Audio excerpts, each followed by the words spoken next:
khusus rekan-rekan para kepala sekolah baik SMA, SMK dan SMP, lulusan sekolah negeri baik Sunda maupun Kabupaten Bandung.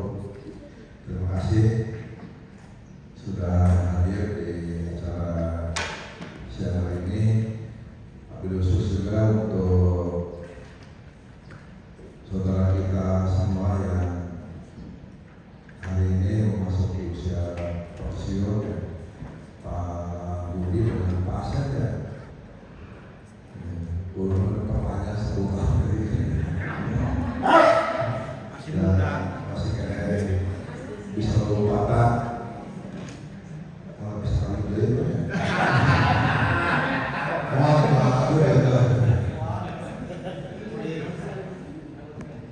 Alhamdulillah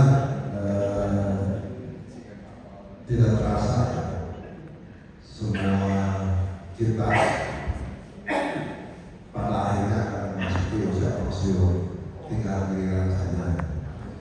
Dan beliau berdua, Pak Asep dan Pak Budi, patut menjadi contoh memasuki usia pensiun dalam keadaan sehat dan selamat. Karena kita sama-sama tahu era kita saat ini untuk menjadi pegawai khususnya pejabat publik dan kepala sekolah pejabat publik mempertanggungjawabkan kepada masyarakat.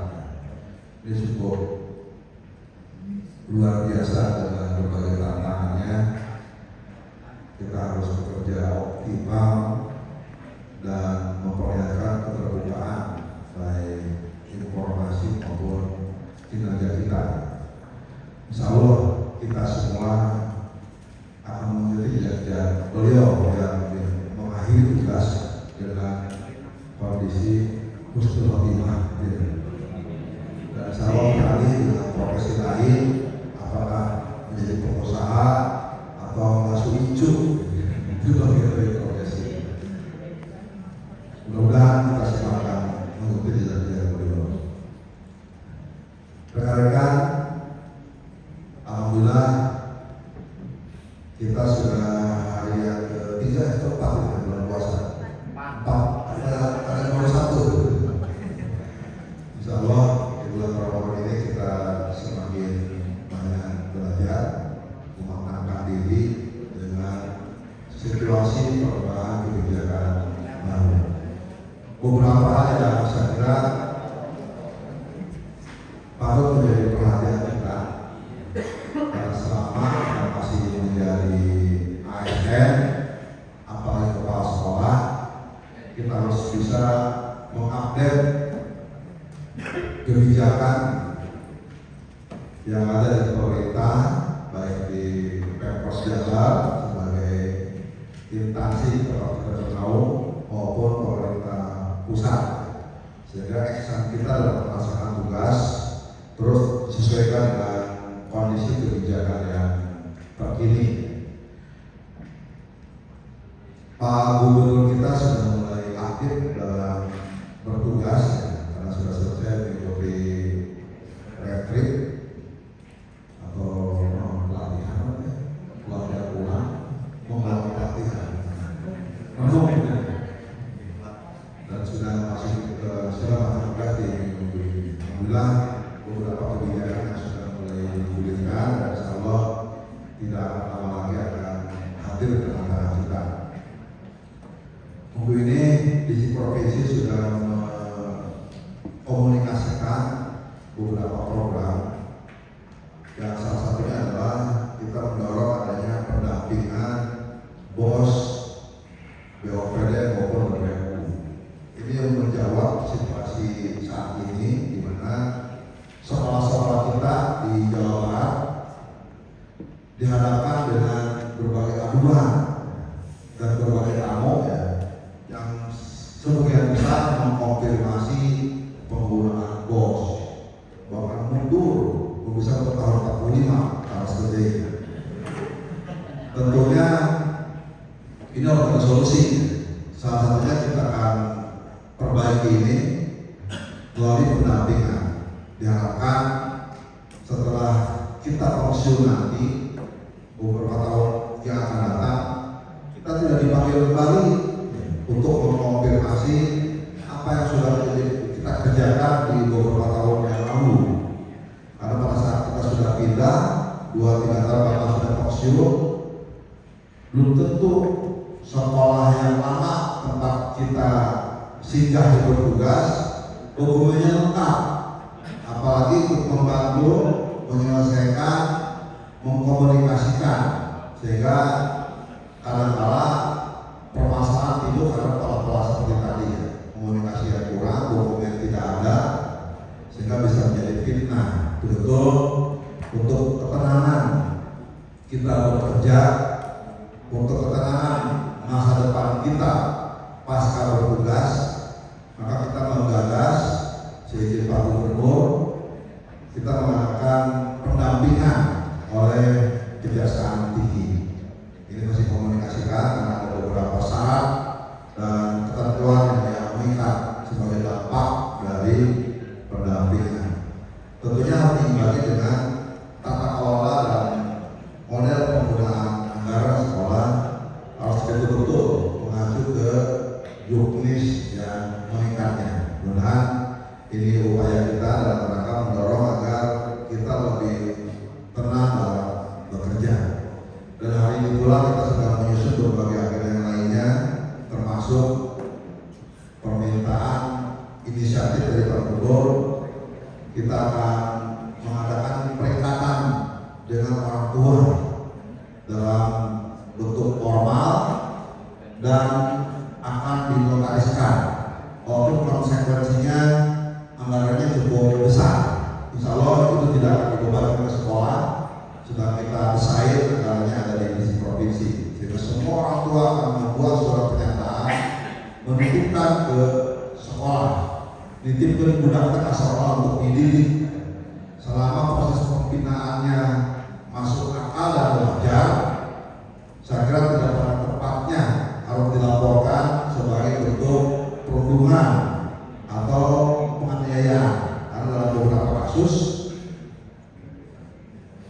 karena hilaf ya, sekolah melakukan tindakan yang menurut siswa itu dianggap berlebihan, sehingga kita batasi mana yang cukup berlebihan, mana yang disebut dengan tingkat wajar. Itu upaya kita untuk melindungi rekan-rekan baik pengawas, kepala sekolah maupun guru-guru kita dari upaya kita dalam rangka mendidik anak didik kita kemudian berubah dilaporkan sebagai bentuk penganiayaan. Itu salah satu bentuk yang coba kita lakukan. Kemudian rekan-rekan juga mungkin sering melihat YouTube maupun IG-nya Pak Gubernur. Kita coba kita menampung isu-isu yang beliau angkat, sehingga sekolah silakan bisa membuka kembali IG dan YouTube-nya.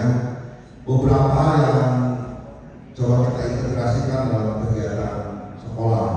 Salah satunya adalah pembelajaran pendekatan ekonomi, di mana siswa-siswa kita dididik untuk lebih mengenal dengan lingkungannya, baik itu tentang budaya, baik itu tentang alam, ekonomi, sosial, dan lain sebagainya. Karena faktanya hari ini kita menyaksikan anak didik kita semakin tinggi pendidikannya, hari ke SD, SMP Mabager, ya, di tingkat sekolah bagian guru, hari ke SMA, sekolah ya, silakan warung, bu, harga beras mau apa ya? Mau ngerokok, pantas. Dan kalau sapu itu bisa. Dia kalau anak SD pegang sapu nggak bisa itu aja. Tapi anak SMA yang sapu itu bisa, itu sangat berlebihan menurut kita. Tapi fakta itu terjadi. Pegang sapu itu bisa, ngomong dengan novel mengenai nyuci apapun yang cara jin lagi itu bisa. Itu anak SD boleh seperti itu. Tapi harus semakin tinggi pendidikannya, dia semakin paham akan jati dirinya.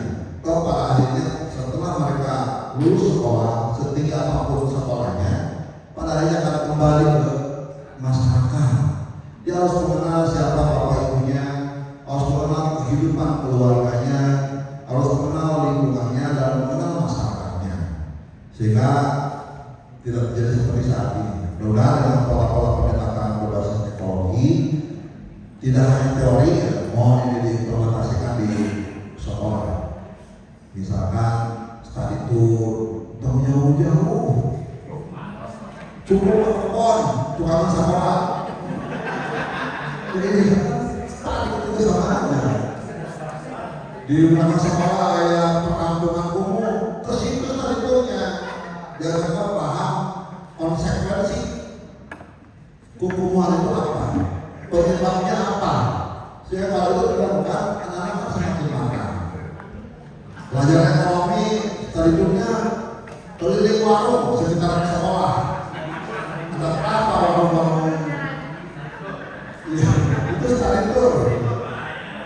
Ada warung ekonomi lemah, warung-warung di kampung ya, ekonomi menengah, kehidupan Alfamart dan sebagainya. Ekonomi tinggi, minyak goreng, pulang mereka diskusi di mana itu konsekuensi itu.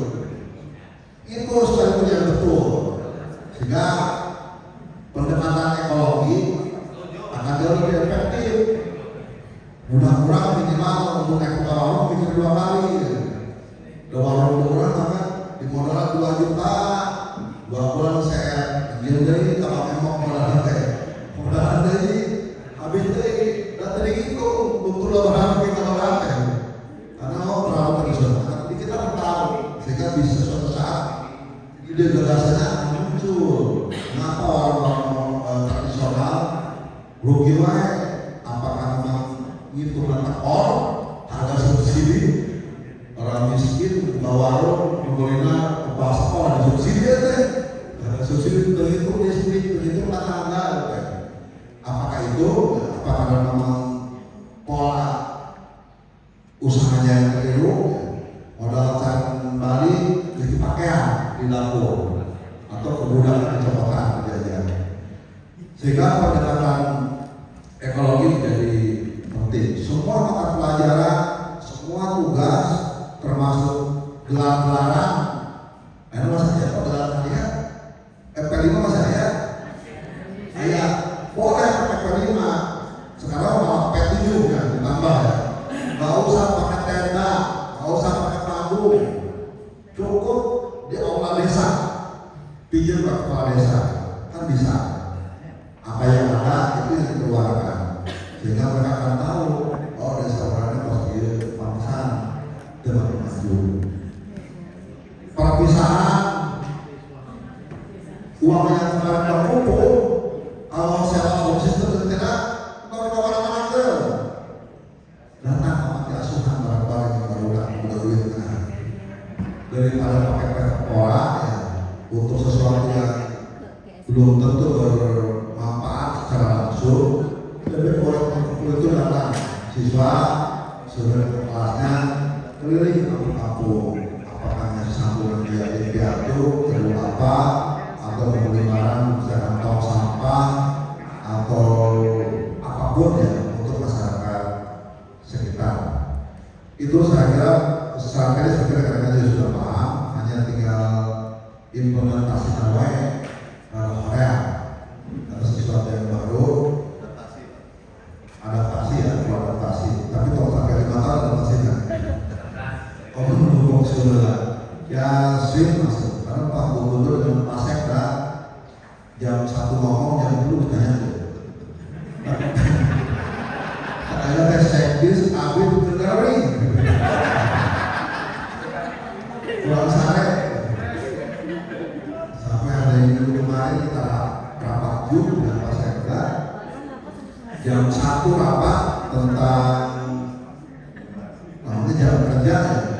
Rapatnya terus beliau keluar bel setengah 2 ada mana suratnya saya rapatnya jangan ada itu potong itu apa Itu yang terjadi ya teman-teman. Ya saya kira itu pola yang cukup baik ya. Kita harus sabar. Sabar sampai dikerjain. Alhamdulillah 2 minggu terakhir di distrik rapat over di Zoom. Oke saya pakai kemahawan, saya pakai di Zoom dikejar sama untuk rapat. Terus over. Tapi yang salah ada hasilnya.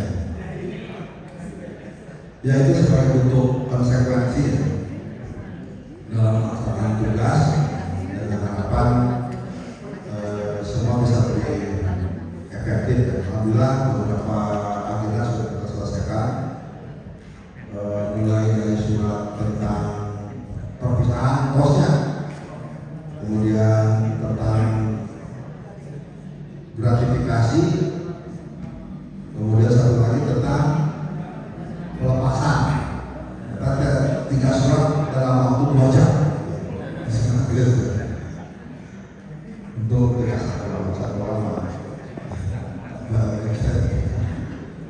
Dan lagi untuk pembelajaran pendekatan ekologi, mohon mulai diterjemahkan di sekolah masing-masing, dirapatkan dengan para guru agar baik itu internal sekolah maupun tugas-tugas anak didik kita di rumah itu juga sama, semua berbasis ekonomi. Kalau masih PR di rumah jangan numpuk matematik, biologi, kimia, hanya bukan di kamar. Jadi saat di rumah yang dia tahu adalah tempat tidur, kasur, bantal, dengan handphone, drone. Dia suruh keluar dari kamar, tugasnya suruh mengenal keluarganya, mengenal lingkungan dan masyarakat. Seluruh tugas-tugas sekolah diarahkan ke sana.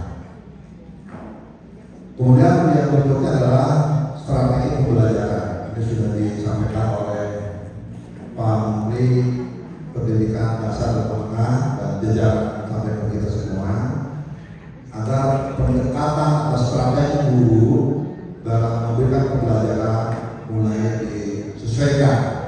Yang pertama, berkesadaran. Artinya kita mengharapkan, kita meminta anak didik kita dalam melakukan sesuatu, maksud kita betul-betul dia sadar betul dia melakukan itu. Ulah 3 orang ayat awal kayak sekolah ini diimakan pikiran bukan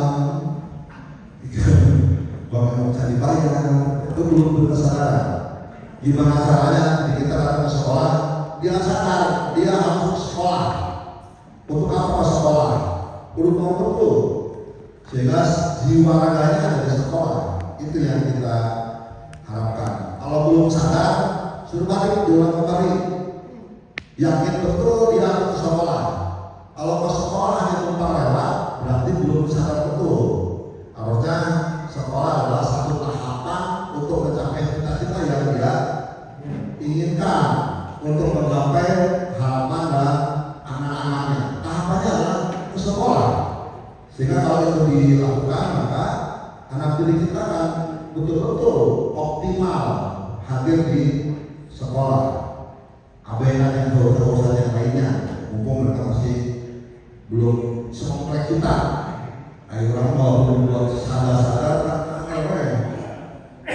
Tutik bicara pemerintahan, ya ingat ya terkait bahwa sekolah ini boleh tahu ya. Termasuk juga mengapa harus belajar pelajaran tertentu, tema tertentu. Bangun dulu kesadarannya, buat apa sih belajar 2 kali 2? Setelah dia sadar, maka dia betul-betul memahami itu. Dengan pendekatan gurunya sudah harus terbaik di rumah. Tidak hanya tunai kewajiban membacakan buku, menerangkan isi buku, tetapi awalnya dengan upaya mengapa kita harus dipelajari. Manfaatnya apa sih belajar beginian? Kalau ada manfaatnya apa yang dipelajari? Apa kalau waktu? Dorong, karena semua semua ilmu itu hasil kajian, pasti ada kebermanfaatannya untuk kita, baik di sekolah maupun di masyarakat. Tetapi kemudian diramu jadilah teori. Kadang kita terjebak dengan teori-teori tadi, tidak kembali ke tujuan asal dari sebuah ilmu. Ya. Mohon itu mulai didorong oleh guru-guru kita, dorong anak didik kita sadar betul kenapa harus datang ke sekolah, kenapa harus belajar tema-tema tertentu yang diajarkan di hari itu. Belum lagi bermakna. Ini harus dikaitkan dengan fakta-fakta yang ada di masyarakat, sehingga tidak terjadi yang di-share dari YouTube atau IG ya 12 kali 2 web jadi satu karena 12 kali 2 paham, tetapi kalau itu dilihat maknanya 12 bulan 2 tahun berapa bulan itu bisa itu dan bukan nggak bisa itu karena dia tidak memaknai dia hitungan itu, sehingga kalau makna itu mulai diterapkan apa sih manfaatnya, kemudian seperti apa implementasi dalam keseharian, itu jauh lebih penting. Kalau belajar tentang kubus, maka ambil contoh-contoh yang ada di buku. Kubus itu kan dia luas rumah, luas kamar, kemudian silinder, tentang ton dan lain sebagainya. Jadi dia mencarikan contoh-contoh yang aplikatif tentang keseharian mereka di luar sana. Sehingga kalau itu dilakukan, maka anak didik kita semakin matang, kecakapan hidupnya semakin baik. Dan kita mau misalkan bermain robot, meja, ongkrek, bahasa Jawa, reon ya, meja reon, kurang di betul kayaknya. Udah pakai aja, semuanya dijejak jadi banyak. Padahal kan nggak seperti itu. Ada barang-barang di rumah, panci, goyang, pegangan, orang bisa nggak mau kurang soalnya. Kan tuh kudu aturan, tuh kudu kelimanya. Kan seperti itu kan kecakapan hidup itu menjadi penting. Sehingga anak didik kita kalau terus kita dorong tentang kecakapan hidupnya, semua ilmu-ilmu yang dipelajari di sekolah membuat dia semakin matang, semakin paham betul bagaimana hidup di tengah-tengah masyarakat yang kompleks. Belum bergembira, juga tidak harus dengan nyanyian ya, pembahasan tunggu oknum ya tentunya agar kita menyenangkan situasi yang bersih, rapi, cara penyampaian juga lebih humanis dan sebagainya. Dan kemudian tentang pembiayaan, ini yang biasa ada masalah kita sampai hari ini, kita masih berurusan dengan pembiayaan. Kita sudah mengupayakan model penganggaran BOPD maupun BPU. Ini salah satu tema yang di distrik dibahas terus. Ayo model perlu lebih efektif, duit tak perlu ada, kan belum duit diputar-putar ada satu cerita. Tapi kita coba ramu meyakinkan kepada pimpinan bagaimana tata kelola keuangan baik BOPD maupun BPU agar betul-betul lebih efektif hadir di sekolah. Beberapa pola sudah kita ajukan, nanti Pak Gubernur sendiri akan memutuskan pola mana yang akan digunakan. Tetapi kita satu yang berbeda, kita meminta dipisahkan antara anggaran GTK maupun ASN dengan BOPD, mirip dengan tahun 2017 dan 2018, sehingga kita bisa menjelaskan kepada masyarakat bahwa BOPD yang sebenarnya berapa. Karena hari ini kita kan tenaga non ASN masih ada di dalam BOPD, sehingga BOPD kita 80% digunakan untuk membayar tenaga honor. Insyaallah itu satu titik yang coba kita bedakan dulu, mana BOPD benar-benar untuk operasional sekolah, mana BOPD yang digunakan untuk tenaga non ASN, sehingga kita bisa menyempurnakan tata kelolanya dan ada ruang yang cukup untuk dikaji, dan anggaran kemungkinan bisa saja di dievaluasi. Mungkin tidak turun, tapi anggaran menjadi bertambah. Tapi kan fokusnya terlihat anggaran operasional sekolah di luar GTK non PNS. Mudah-mudahan ini bisa kita ramu, setidaknya di menunya bisa terlihat sehingga siapapun yang melihatnya bisa nyebut, oh jaringan sakit tuh. Ya. Kalau ini mah, ih udah sakit tuh, karena non PNS kan besar. Tapi kalau dipisahkan ternyata tidak seperti itu anggaran BOPD yang diturunkan ke sekolah.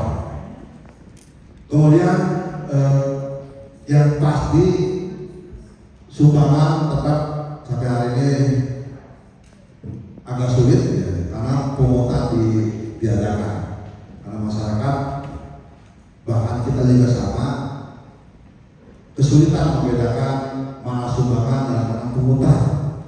Ngerti dari orang estilo masih bingung antara sumbangan dan pungutan. Padahal sederhananya kalau sumbangan cari gampangnya korban masjid.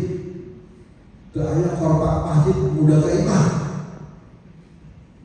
Kalau kita di sekolah ada kasus yang berita acara sekian jumlahnya kaiman surat pemberitahuan, bahkan yang tidak hadir itu dapat surat itu.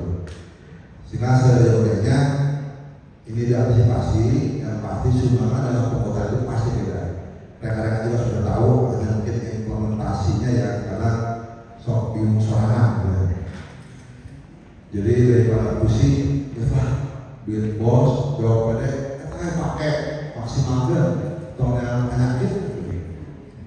Kecuali kita bisa betul-betul membedakan sumbangan dan penggunaan. Ada satu model yang ditawarkan oleh Pak Gubernur, dan itu sudah dipakai di kampung-kampung kita, di masjid-masjid kita, yang disebut dengan Dewan Penyatu. Saya bawa kan nama sebagai Dewan Penyatu di masjid mana gitu ya, dengan tangan, udah apa? Itu bentuk suara. Sehingga yang memungkinkan di sekolah salah satunya dengan Dewan Penyatu.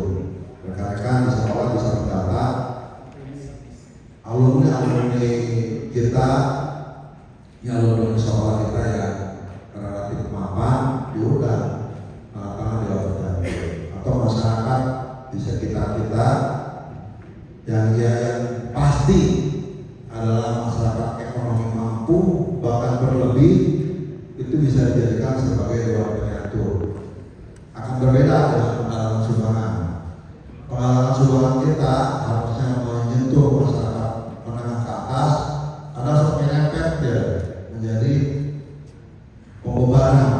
Tapi kalau Dewan Penyatu berbeda, karena yang diundang mereka yang dipastikan kelas menengah ke atas dan bersedia untuk menjadi Dewan Penyatu. Itu silakan bisa dioptimalkan, bisa dari alumni atau mantan kepala sekolah sebelumnya. Jadi kepala sekolah lima sekolah, nah karena kalau ternyata sebagai Dewan Penyatu atau siapapun dari masyarakat maupun dari industri ya. Kemudian beberapa kebijakan yang coba kita evaluasi, salah satunya PIP, karena selama ini dari tahun ke tahun ada saja sekolah-sekolah kita di Jawa Barat, khususnya swasta ya, bahkan itu juga ada yang terjerat dengan program PIP. Terakhir kan yang ramai, ternyata karena ketidakpahaman kita tentang implementasi membantu siswa, sehingga kita seolah memfasilitasi pihak luar yang memotong dana PIP. Betul, karena kasus ini terlalu banyak, khawatir ini terus bergulir, kita sedang mengkaji, mengusulkan kepada pemerintah agar PIP disamakan dengan PKH, kan sama-sama objeknya masyarakat, sehingga dikelola desa dan kelurahan untuk guru sekolah. Pertama, sekolah tidak punya kewenangan akses untuk memverifikasi masyarakat ekonomi tidak mampu, baik itu dari TKS maupun P3KE, itu landasan utamanya. Kemudian juga kita masih belum clear dengan tata kelola keuangan, sehingga diharapkan ini ditarik jadi kewenangan desa saja. Faktanya kan PKH bisa, kenapa PIP tidak? Padahal objeknya keluarga yang sama, hanya beda sasaran. Kalau PKH duitnya ke orang tua untuk kehidupan ekonominya, kalau PIP duitnya ke orang tua untuk kebutuhan anaknya, hanya beda itu saja. Padahal database-nya sama, sehingga sangat masuk akal kalau PIP itu menjadi kewenangan pemerintah desa dan kelurahan. Ini baru usulan, mudah-mudahan bisa diterima oleh pemerintah sehingga beban-beban administratif sekolah yang harus fokus pembelajaran ini bisa berkurang. Kemudian berikutnya adalah pemenuhan sarana dan prasarana. Alhamdulillah di beberapa waktu yang lalu anggaran pendidikan terus jadi sorotan publik ya, terlepas benar atau tidaknya apa yang diperbincangkan. Walaupun memang ada juga kan kepala sekolah juga ikut komentaran ya. Tadi Pak Sekretari segera mulu sekalian dia di distrik anggaran air sampai 15 miliar, tunggal poek nah mainan poek galon segala. Belum dan lain-lainnya distrik kesannya kan distrik maaf ya anggaran yang seharusnya kan hanya puluhan juta menjadi miliaran kesannya ya. Padahal tidak, karena anggaran BOPD itu anggaran distrik, sehingga isinya adalah anggaran BOPD. Jadi kalau kita baca perbincangan komentar-komentar di bawah, komentar pantesan gitu. Sarana sekolah minim baik dan duit tadi dipakai ke distrik. Sama dia, disebut penjahat anggaran ya. Kata Gus Dahullah gitu kan, arek nekat, terus potongnya sekalian. Tapi dipikir kalau kita yang sarwana jadi nggak baik ya. Hanya kita terus bertahan menjelaskan dengan cara kita dan lainnya sudah clear, sudah dibahas-bahas lagi. Karena anggaran yang memang belasan bahkan puluhan miliar itu anggaran sekolah, baik listrik, telepon dan air. Jadi kalau kita rem sekolahnya kecil-kecil, jadi aja kalau kita bagi rata kan hanya 2 juta per bulan, padahal SMK ada 20 juta, sehingga pasti menggunakan anggaran bos juga. Bahkan SPPD yang tadinya dipotong dipangkas diefisiensikan 70%, kita terus dorong, kita berikan penjelasan alhamdulillah untuk sekolah dikembalikan, untuk listrik dinaikkan potongannya jadi 90%. Bahkan itu dikurangan. Tapi untuk yang sekolah kita jelaskan, karena kalau kita hitung per sekolah dari sekian puluh miliar per minggunya hanya 600 ribu per minggu. Artinya kan hanya satu orang keluar dalam 1 minggu dari anggaran BOPD, dan itu relatif kecil kalau nggak diimbangi dengan anggaran bos. Dengan bilang BOPD adalah yang masih utuh, maka kita akan meminta tambahan. Tetapi yang sekarang menjadi sorotan adalah anggaran listrik ya. Bilang sudah dipangkas kebijakan ya, sehingga mohon maklum kalau memang kegiatan-kegiatan kita lebih banyak di online kan. Tapi ada hikmahnya dari pemangkasan kita 92 miliar dari anggaran hotel, makan minum dan SPPD yang ada di logistik termasuk yang di KCD. Nanti di KCD SPPD-nya layanan itu diatur-atur ya. Jadi jangan berharap bisa full. Misalkan kalau selama ini di dalam kota 170 cukup dengan 70.000. Nah, cukup bensin kan gitu ya, kita tidak menggunakan uang pribadi. Yang penting membuat bensin bolak-balik gitu, supaya anggarannya bisa diefektifkan selama 1 bulan. Tetapi itu butuh pengorbanan kita, para pejabat struktural dan pegawai listrik dan ACD untuk menstimulan, karena luar biasa dengan kita rela dipangkas habis-habisan. Pak Gubernur menjadikan tambahan anggaran 1,2 triliun untuk listrik provinsi, seluruhnya untuk sarana sekolah, sehingga kita sedang terus menggenjot data. Kalau saya di SKB berkali-kali ya, rapat lagi, karena kita bingung duit 1 miliar makanya sana dilaksanakan, dikirim ke KCD dari 12 ke 13 KCD 4 yang membalikkan data untuk KCD 8 mengulang data. Di distrik sudah berbeda, sudah mendata data ya, datanya data asal ya, kita minta validasi kebenaran datanya yang balik hanya 4, sehingga pasti tiap bidang termasuk di PKR sudah berkali-kali rapat untuk validasi data agar anggaran yang Pak Gubernur sampaikan bisa tepat sasaran dalam rangka pemenuhan infrastruktur sekolah. Mudah-mudahan ini sudah kita siapkan, bahkan bukan hanya tentang ruang kelas baru, kita juga mendorong tentang ruang praktek dari SMK, kemudian pemenuhan sarana-sarana alat prakteknya, termasuk juga WC dan akses jalan masuk, itu juga di bagian kita yang sedang kita siapkan. Mudah-mudahan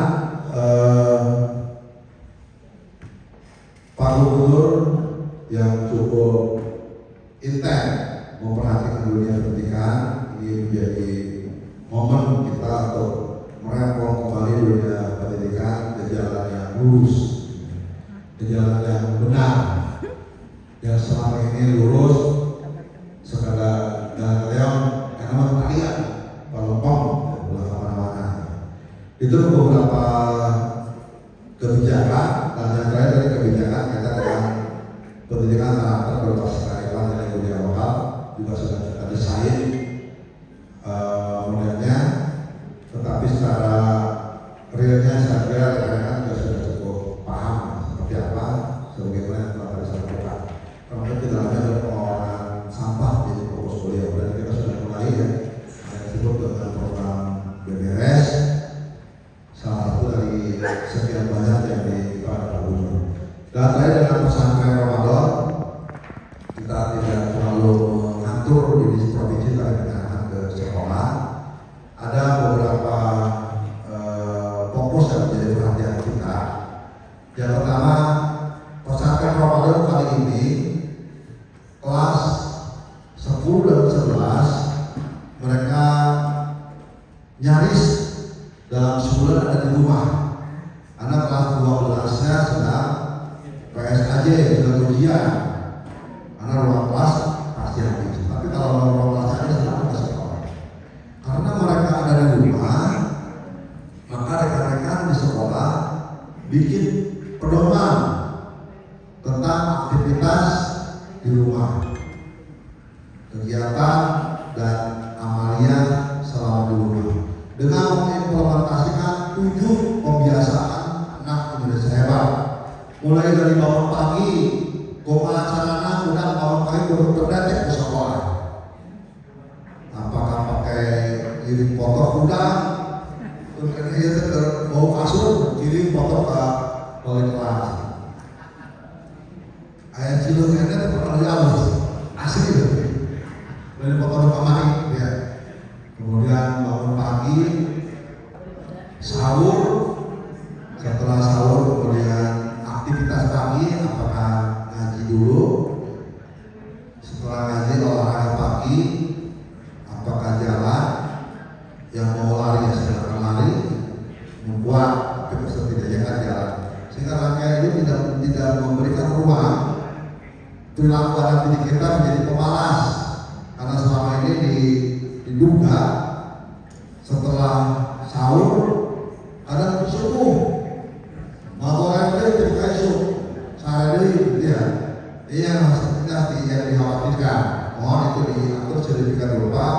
Tidak ada salah waktu mereka untuk tidur di pagi hari sampai kemudian membantu orang tua. Kalau orang tuanya punya warung, suruh jaga warung.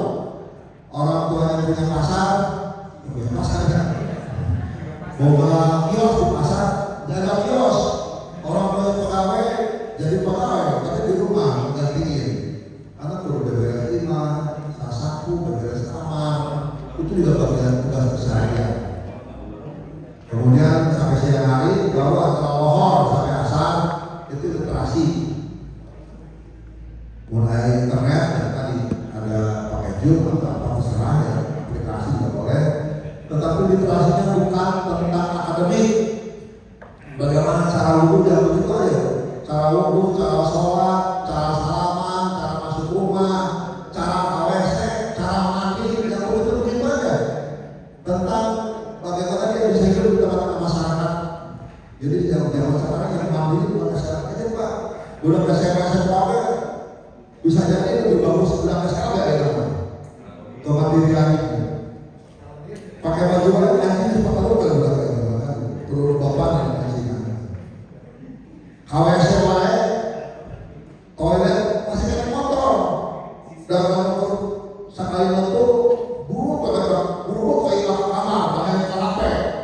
Kalau masih ada orang tua, WC kotor, mampet, kan terusan ada jalan buruk itu ya, jadi siram. Kadang-kadang jadi dibawa belakang sampai, itu terus dibiarkan. Kecakapan hidup itulah yang harus didorong untuk pulang Ramadan ada di rumah, sehingga dia bisa mengenal di rumahnya.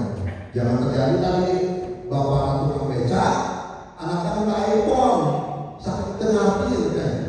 Berapa sih pendapatan bapaknya dalam sebulan? Berapa biaya operasional hidupnya dalam sebulan? Karena saya itu yang diberikan. Itu literasi yang kita minta ya. Baru sampai hari pada asar kegiatannya adalah kegiatan amalia, mulai dari berbagi takjil, jadi ibu di rumahnya masak, wayang di dunia setik ya. Itu menjadi anak kita mau belajar silaturahmi tetangga. Anak didik kita kan ngomong kata-kata tuan, barang terbaik tuan, masa kuliah setik anak orang sok beda anak tuh berbagi satu dua rumah kiriman kadang kiriman bisa ke masjid, bisa ke panti asuhan, menggunakan bapak ya, ke panti jompo dan lain sebagainya. Jadi apa? Tapi minimal ke tetangga. Kalau itu dibiasakan memanfaatkan pertama respect, jadi kita jiwa sosial yang muncul, kemampuan komunikasi juga akan tumbuh. Dan bagi yang akan mengikuti pesantren kita itu diizinkan, bebaskan dari tugas-tugas tadi. Tinggal orang tua mencari pesantrennya, jangan sekolah. Kalau sekolah yang di pesantren nanti akan dianggap intervensi, akan dianggap ada sesuatu di balik itu. Biarkan orang tua yang nyarinya ke sekolah tinggal lapor dan sekolah yang konfirmasi ke kemenang bahwa pesantren itu dijadikan lokasi pesantren kita. Bagi yang ikut pesantren dibebaskan dari tugas-tugas harian dan sore harinya buka bersama. Jadi diupayakan bukanya guru buka bersama keluarga. Jadi tidak ada momen buka bersama di luar. Dan kepala sekolah dulu itu pulang ke Jawa mana? Jadi bisa buka bersama di majelis alasan. Jadi seluruh anak didik kita dibiasakan buka bersama dengan keluarga. Kenapa itu didorong? Pertama, menghindari hidup berpoya-poya, bermewah-mewahan di luar dengan teman-temannya. Kalau sudah buka puasa di luar, biasanya maghrib di sana setelah lewat. Iya, kita balik lagi masih maghrib di sholat isya dan maghrib juga masih makan. Udah kita belum tentu maghrib lewat, isya lewat, balik lagi enggak, 14 detik. Sehingga biasakan mereka berbuka puasa di rumah. Kalau mau di sekolah di luar, bolehnya di sekolah. Kapan? Tanggal 24 dan 25 itu hari itu boleh ke sekolah. Kalaupun belum direvisi, ada pemerintah berjanjinya di YouTube akan makan dari tanggal kedua satu, tapi sampai hari ini kan belum ya. Sehingga tanggal 24 dan 25 anak didik kita boleh ke sekolah. Sekaligus pembinaan oleh sekolah sebelum memasuki hari raya Idul Fitri. Bagi anak mereka harus dibekali seperti apa Idul Fitri itu, apa yang harus mereka lakukan, kapan harus ke sekolah lagi, dan harus membawa apa. Bisa mau oleh-oleh itu Idul Fitri. Oleh-oleh buat apa? Buat saudaranya, buat saudaranya. Boleh buat saudaranya, nggak ada gratifikasi. Ya nggak boleh, pas sekolah ada gratifikasi. Kalau anak-anak bikin oleh-oleh buat saudaranya mau liburan, kalau bagus itu berbagi. Sehingga diharapkan yang terakhir kita sekolah. Kemudian yang itu kalau pesantren juga tetap harus ada sesi evaluasi, apakah dengan video call, Zoom, atau kalaupun nggak ada telepon di pesantrennya dilarang, bisa telepon ke pengasuhnya, tanyakan anak didik kita seperti apa perkembangannya, syukur-syukur bisa disambungkan. Tetap ada momen evaluasi. Saya kira itu adalah hal yang strategis yang perlu disampaikan. Lagi mudah-mudahan kita semua tetap semangat, tetap sehat, dan diberikan kemudahan dalam melaksanakan tugas, dan insya Allah pendidikan tidak